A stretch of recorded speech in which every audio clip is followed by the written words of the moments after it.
निमित्तानं आपण या ठिकाणी ही प्रवचन सेवा आयोजित केलेली आहे. आपलं हे कल्याण तालुक्यातील आणि अंताडे गाव, या अंताडे गावातील सांबरे परिवाराचे पिताश्री कैलासवासी नामदेव वाळकू सांबरे बाबांना मागच्या वर्षी आजच्या दिवसाला देवाज्ञा झाली. त्यांचं वृद्धापकाळाने निधन झालं आणि आज त्यांचं प्रथम वर्ष श्राद्ध अर्थात प्रथम पुण्यस्मरण दिवस आणि त्या प्रथम पुण्यस्मरण दिनानिमित्त आपण या ठिकाणी ही प्रवचन सेवा आयोजित केलेली आहे. खर तर जोपर्यंत आयुष्य आहे, अंतरात्मा आहे या देहामध्ये, तोपर्यंत या देहावर सगळेच आपला अधिकार दाखवतात.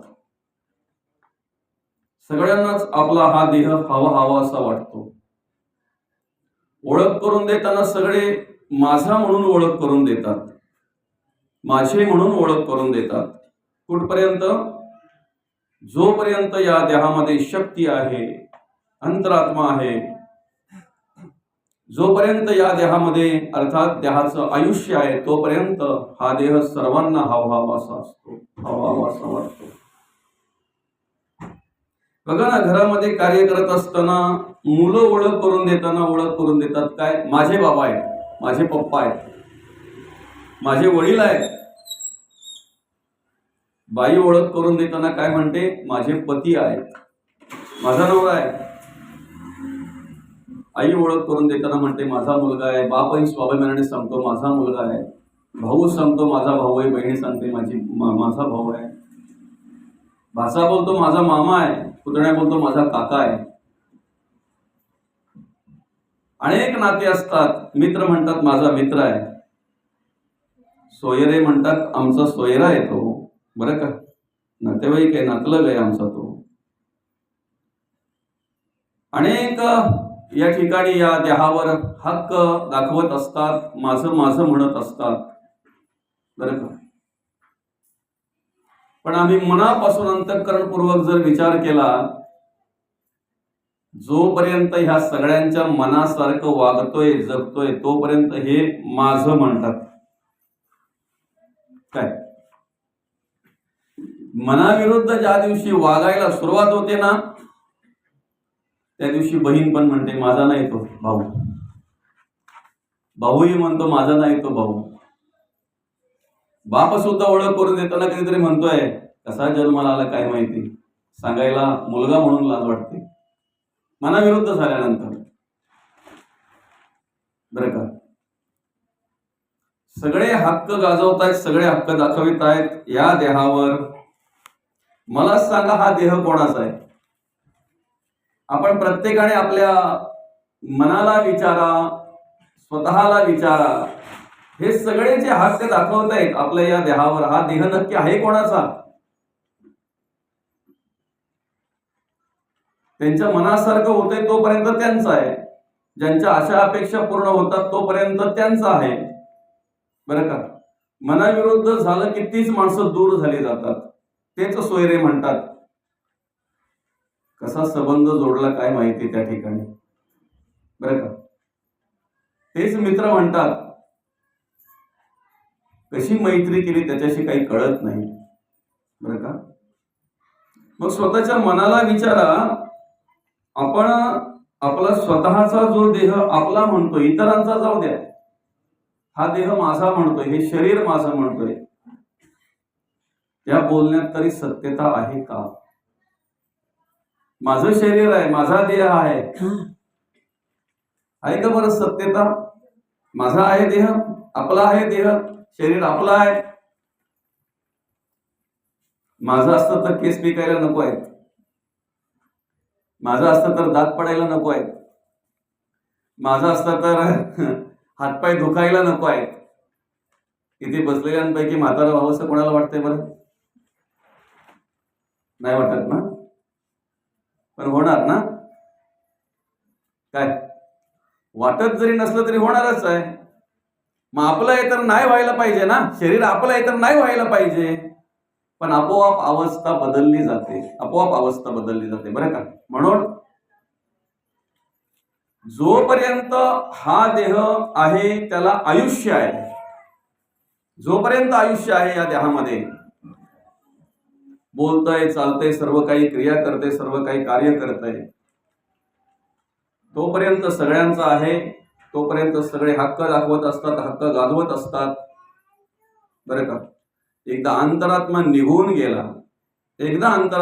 गेला, की मग मात्र सगळे दूर झाले जातात, सगळे बाजूला झाले जातात. माझे माझे म्हणणारे सुद्धा स्वतःचाच विचार करत असतात.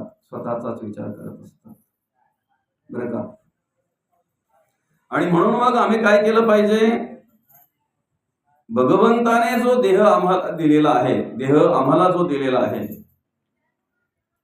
तो देह आज आम्हाला ज्याचा वाटतोय का, किंवा ज्यांना त्यांचा वाटतोय, याच्या आधी त्यांचा नव्हता. जे आज आम्हाला प्राप्त झालेले आहेत ऋणानुबंधाने, जे मिळालेले आहेत आमच्या घरामध्ये, ज्या घरामध्ये आमचा जन्म झालेला आहे, आमच्या घरात ज्यांचा जन्म झालेला आहे, जे आम्हाला ऋणानुबंधाने मिळालेले आहेत, काल आमचे ते नव्हते, आम्ही त्यांचे नव्हतो. आज आमचे आहेत, आम्ही त्यांचे आहोत.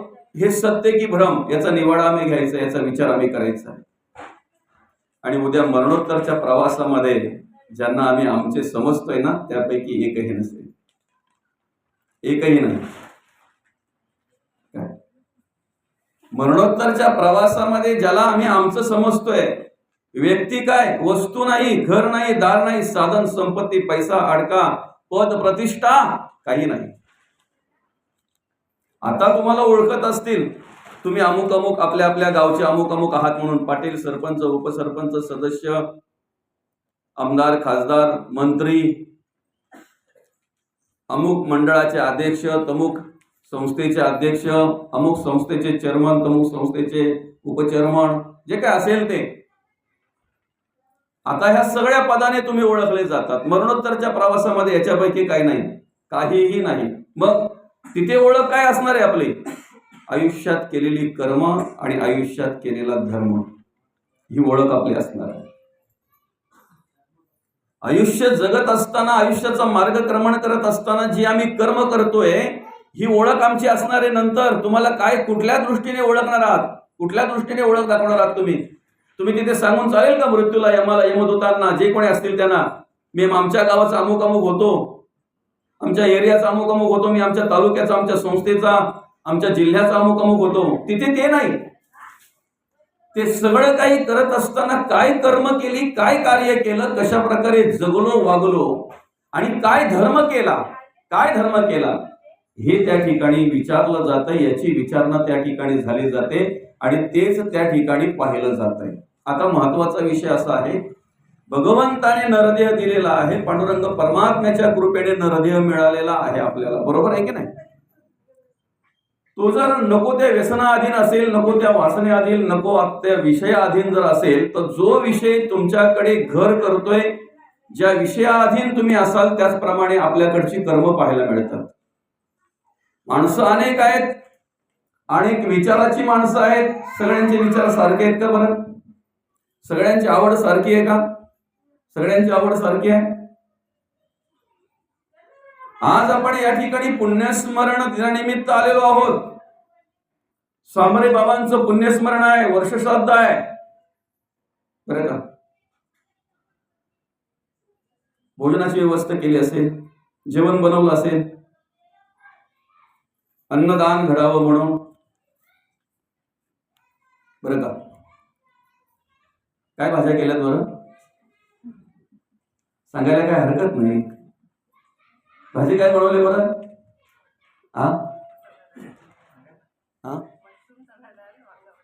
मशरूम, चना डाळ आणि वांगा बटाटा.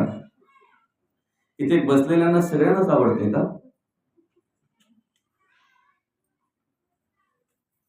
त्याला अजून तुम्ही 4 भाज्या जोड जरी केल्या असत्या ना, तरी ज्याला आवडत नाही तो बोलणारच आहे, अमुक अमुक पाहिजेत होती. समजतंय ना? माणसं अनेक प्रकारची आहेत, अनेक विचाराची आहेत, सगळ्यांच्या आवडीनिवडी वेगवेगळ्या आहेत.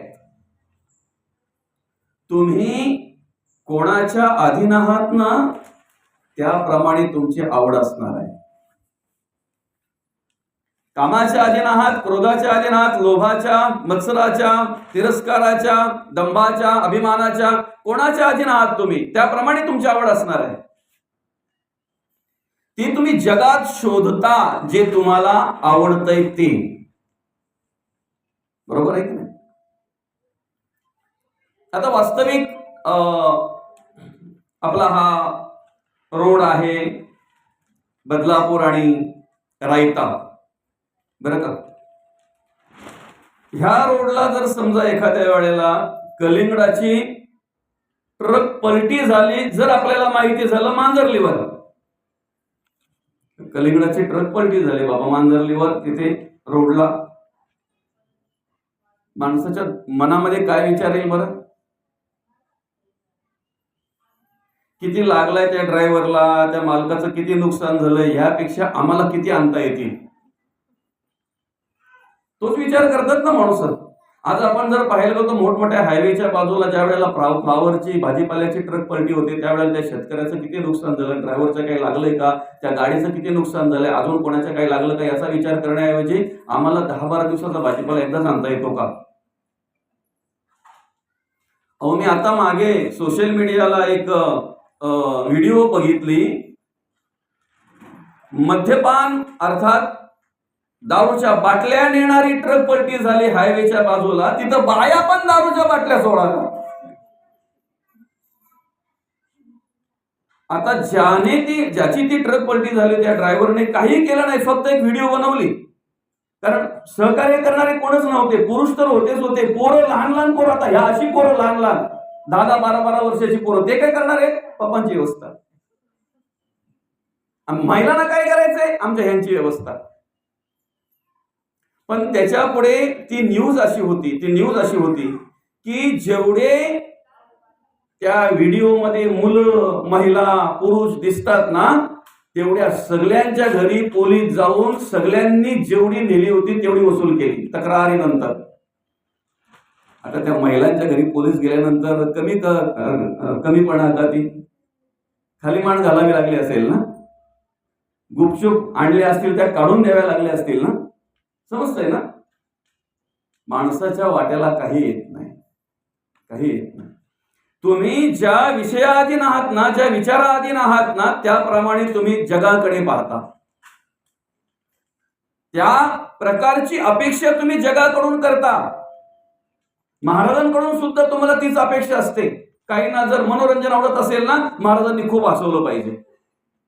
बरोबर आहे की नाही? मनोरंजन ज्याला आवडलंय तो त्याचीच अपेक्षा करत असेल. ज्याला खऱ्या अर्थानं मनापासून मार्गदर्शन हवं आहे, माझ्या जगण्याचा मार्ग मला हवा आहे, मी काय करावं काय नाही करावं हे मार्गदर्शन मला हवं आहे, आणि मला तेच श्रवण झालं पाहिजे. बरं का? तुमच्या आवडीप्रमाणे तुम्ही जगाकडे पाहत असता आणि जगाकडून अपेक्षा करत असता. महत्वाचा विषय असा आहे की आयुष्याचा मार्ग क्रमण करत असताना जर तुम्ही व्यसनाधीन असाल, विषयाधीन असाल, वासनेआधी असाल, तर तुमचं आयुष्य काळ खातो. काय म्हणतात जगद्गुरु तुकोबा? आयुष्य खातो काळ. आलं का लक्षात? आम्ही जर एकमेकाची निंदा करत असू, आम्ही जर एकमेकाचा तिरस्कार करत असू, द्वेष करत असू, मत्सर करत असू, आमचं आयुष्य काळ खातोय ना. घडीने घडी काळ आयुष्य नेतो, देहांती तुला कोण सोडू पाहतो.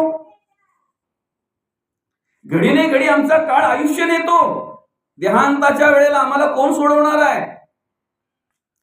क्षणाला आमचा आयुष्य काळ खातोय. तुम्ही जर धर्म कार्य करत असाल, देव कार्य करत असाल, देवपूजा, देवाचं नामस्मरण जर करत असाल, तर ऐका, आयुष्य आपलं सार्थकी लागलं जातंय, पुण्य गोळा झालं जातंय, आणि त्या पुण्याच्या बळावर आपला मरणोत्तरचा प्रवास सुखरूप होत असतो. ऐका हा, ज्या वेळेला यमदूत यमाला विचारतायत, आम्ही मृत्यू लोकामध्ये गेल्यानंतर नेमकं कोणाला आणायचं आणि कोणाला आणायचं नाही, त्यावेळेला ते यम महाराज सांगतायत त्या दूतांना, जे शैव आहेत, जे वैष्णव आहेत, जे भक्त आहेत, जे साधक आहेत, त्यांना हात पण लावायचा नाही. त्यांना न्यायला यमदूत येत नाहीत. बरं का? काय म्हणतात यमराजा काय म्हणतायत? ज्याच्या घरामध्ये दिवा लागला जातो, अगरबत्ती देवाला दाखवली जाते, देवाला पुष्पहार अर्पण केला जातो, एक तरी प्रतिमा त्याच्या घरामध्ये आहे देवाची, आणि रोज देवपूजा केली जाते, ग्रंथ आहे, ग्रंथ वाचन केलं जाते, देवाचं नामस्मरण केलं जात आहे, तिथे तुम्ही जायचं नाही. ते शैव आहेत, ते वैष्णव आहेत, जे महादेवाच्या लिंगाचं पूजन करतायत, शिवलिंगाचं पूजन करतायत, जे देव कार्य करतायत, धर्म कार्य करतायत, धर्म कार्य करण्यासाठी त्या विचारांचा प्रचार करतायत, संतांच्या विचाराचा प्रसार प्रचार करतायत.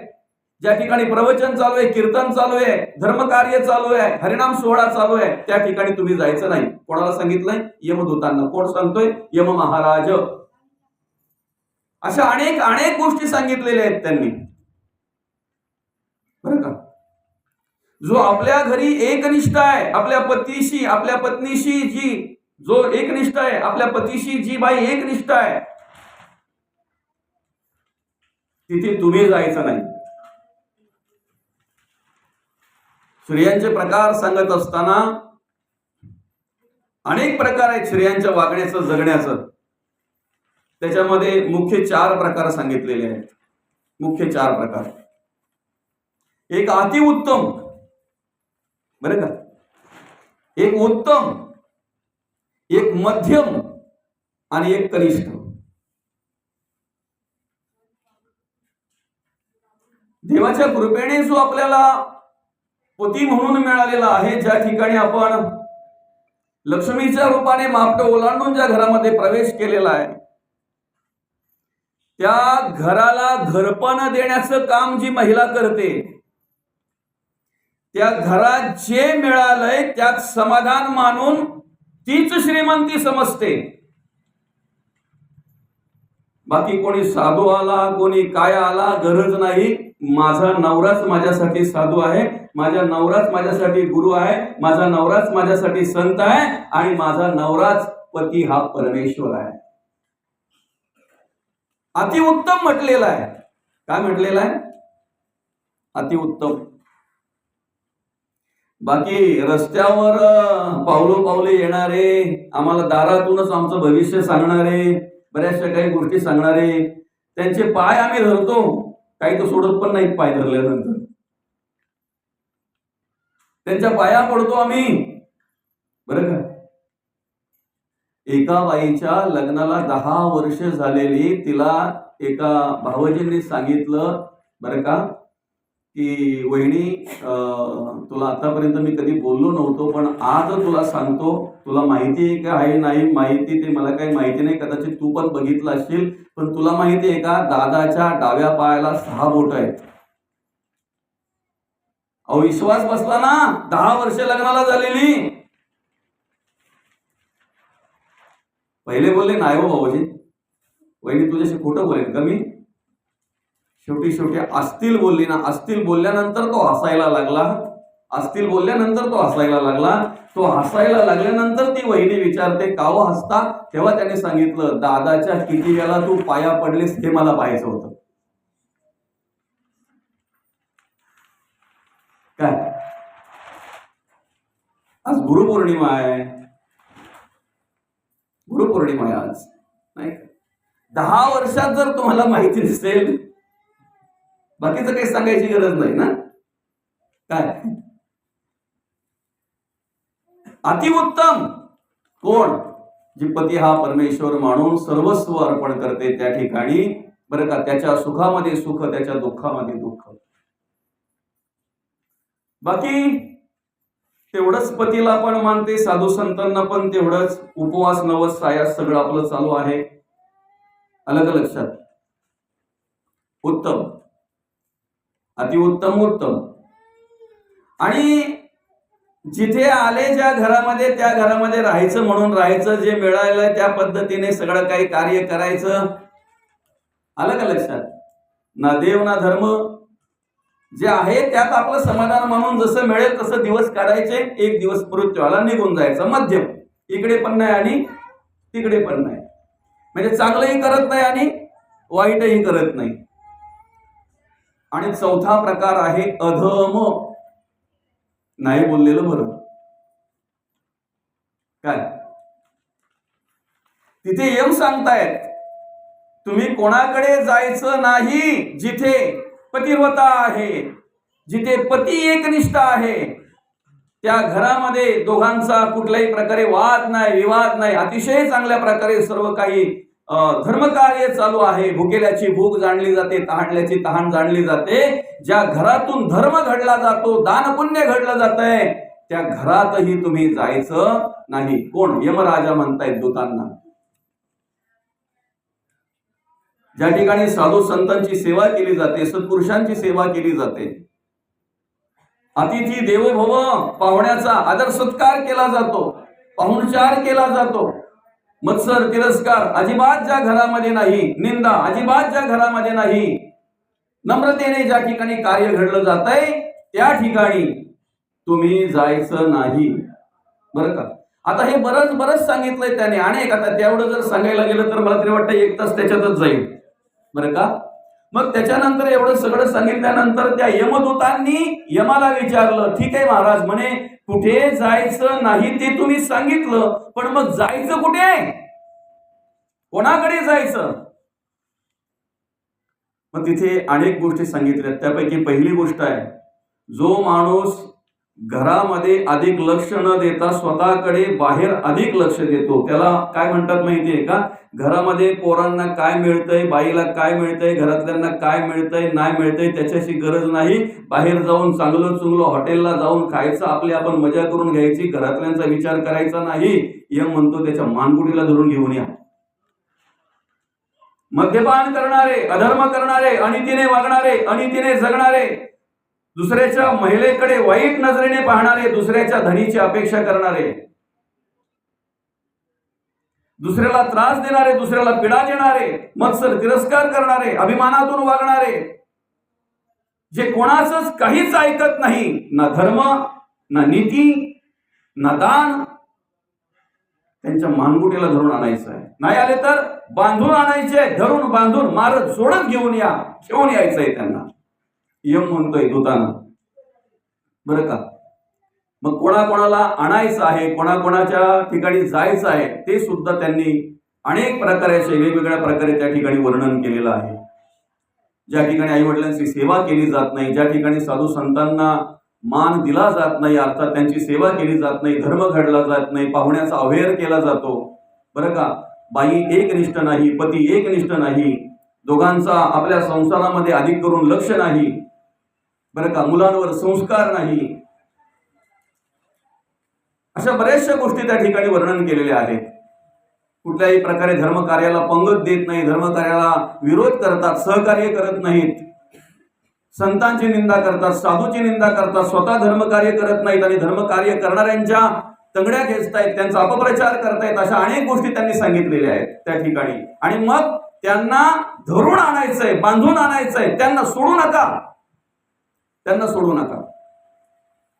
झालं आता एवढं झालं, कोणाला आणायचंय कोणाला नाही आणायचंय थोडक्यात समजलं असेल तुम्हाला.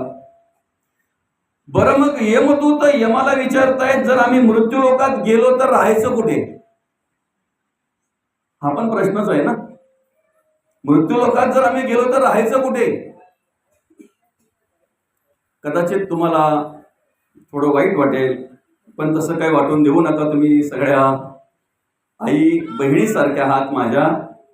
पण त्या ठिकाणी पहिला शब्द सांगितलेला यमाने, मी तो तुम्हाला सांगतो. बरं का? यमदूत राहायची पहिली जागा जी सांगितलेली आहे, म्हणजे त्या ठिकाणी वर्णन करताना पहिला शब्द यमाच्या मुखातून आलेला, ज्या बाईचे केस 12ही महिने मोकळे असतात, 12ही महिने त्या केसांच्या जाऊन बसा, भले उवा होऊन बसला तरी चालेल. कोण असतात? यमदूत असतात. ज्या घरामध्ये महिलेची आणि पुरुषाची 12ही महिने कटकट आहे, ऐका, ज्या घरामध्ये महिलेची आणि पुरुषाची 12ही महिने कटकट आहे त्या ठिकाणी तुमची व्यवस्थित व्यवस्था केली जाईल. कोण? यम म्हणतो दूतांना. पुढे ज्या घरामध्ये कचरा काढला कोपऱ्यात लोटला, कचरा काढला कोपऱ्यात लोटला, त्या कचऱ्यात राहायला तुम्हाला जागा मिळेल. म्हणून काही वृद्ध महिला ज्या आहेत ना, आज्या ज्या आहेत ना, म्हातारी माणसं आहेत ना, असा कचरा जर बाजूला कुठे लोटलेला दिसला ना तर त्या भडकतात त्या घरामध्ये. हे जमणार नाही. घरातला कचरा कोपऱ्यामध्ये 1-1, 2-2 दिवस साचवून ठेवायचा आणि मग नंतर एकदाच भरून बाहेर टाकायचा. याला अवदसा म्हणतात. बरोबर आहे का? तुम्हाला काही समजत असेल तर सांगा. दरवाजामध्ये उंबरट्यावर बसू नये. जर बसत असतील त्या घरात बिंदास प्रवेश करा. कोण? यम म्हणतो बरं का, यमदूतांना.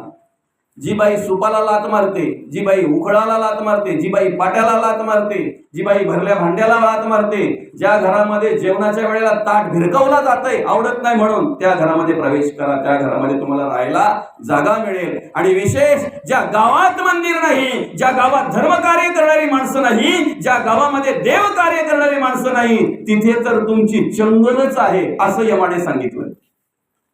तिथे तुमची व्यवस्थाच केली जाईल. मद्यपान करणाऱ्याच्या घरामध्ये थांबा, मांसाहार करणाऱ्याच्या घरामध्ये थांबा, हे सगळं त्या ठिकाणी मांडलेलं आहे, सगळं सांगितलेलं आहे. यमदूतांनी कुठं राहायचं आहे. बऱ्याच गोष्टी आहेत, बरेच असे विषय आहेत. असो, जर अशा प्रकारे आमच्याकडून वागणं जगणं होत असेल तर आम्ही विचार केला पाहिजे की आम्ही कोणाला आमंत्रित करतो, आमचं आयुष्य कोण खातो. महत्वाचा विषय काय की भगवंताने आम्हाला आयुष्य दिलेलं आहे. ते आयुष्य जर नको त्या विषयाधीन आम्ही झालो, व्यसनाधीन जर आम्ही झालो, नको त्या विचाराधीन जर झालो तर आयुष्य खातो काळ. बरं का? पण खऱ्या अर्थानं आम्ही जर देव कार्य करत असू, धर्म कार्य करत असू, परमार्थ भक्ती करत असू तर मग मात्र त्या ठिकाणी तो आयुष्य